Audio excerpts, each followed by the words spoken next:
Hamıya salam, mən Məhəmməd. Bu günləri Enes Batur'un geri dönüşünə tepki videosu çəkirik. İndi gəlin keçək videoya. Enes Batur geri dönüşündən 2 video attım. İlk öncə onu deyim ki, həqiqətən Enes Batur'un geri dönüşü çox yaxşı oldu. Türkiyədə bəlkə də bir çox nəfərin uşaqlığı geri döndü. Həqiqətən də Türkiye YouTube'unun en tanınmış YouTuberlarındandır. Yani inşallah bundan sonra da kesintisiz videolar devam eder. Ben Enes Batur'un en sevdiğim videosu bu oldu.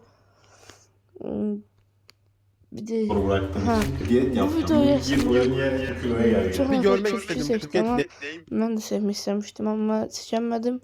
Hakikaten bu videosu patlama yaşadı burada. Aldı gerçekten. Çünkü çok satındı.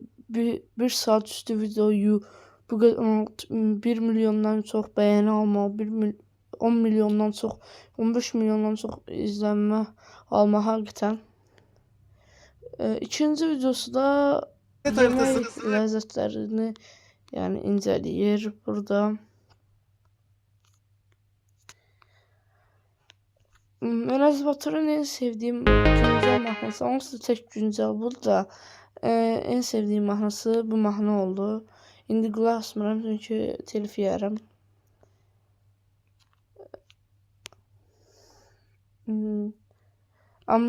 Ben bu videoya şəkilsiz baxmışam, bir de buna bakın.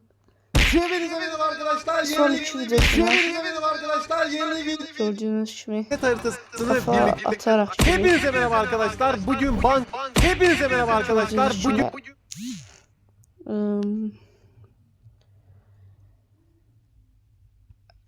Bence Enes Batur her hafta video atmaya çalışacaq.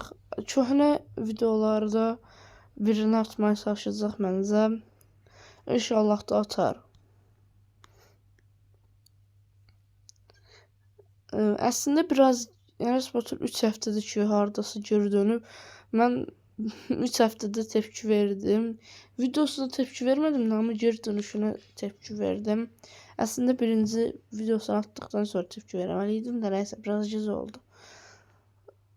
bıraktığım için diyet yaptım. Günlük bir oyun yer kiloya geldi. Bir görmek istedim. Gördünüz.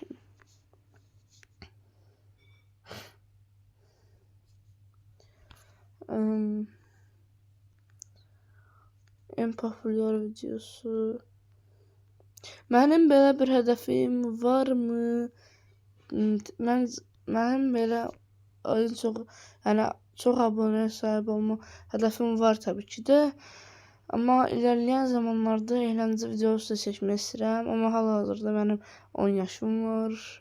Belki 15 yaşıma gələndə belki atabilirim yani eğlence videoları.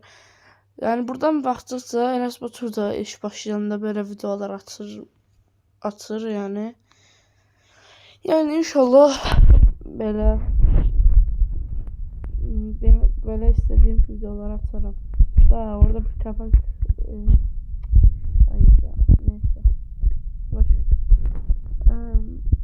Bir de ben bir şey dikkatimi çekti. Enes Batur'un köhnə profili. Bakın. Enes Batur'un köhnə profili böyleydi. Ama indi dəyişib belə koydu. İndi hazır olan profili Dün de koydu. bir tane Yani değiştirdi diyebiliriz. Məncə indiki sadedir, amma köhnəsi də yaxşıdır. Məncə köhnəsi olmalıydı da. Amma neysə.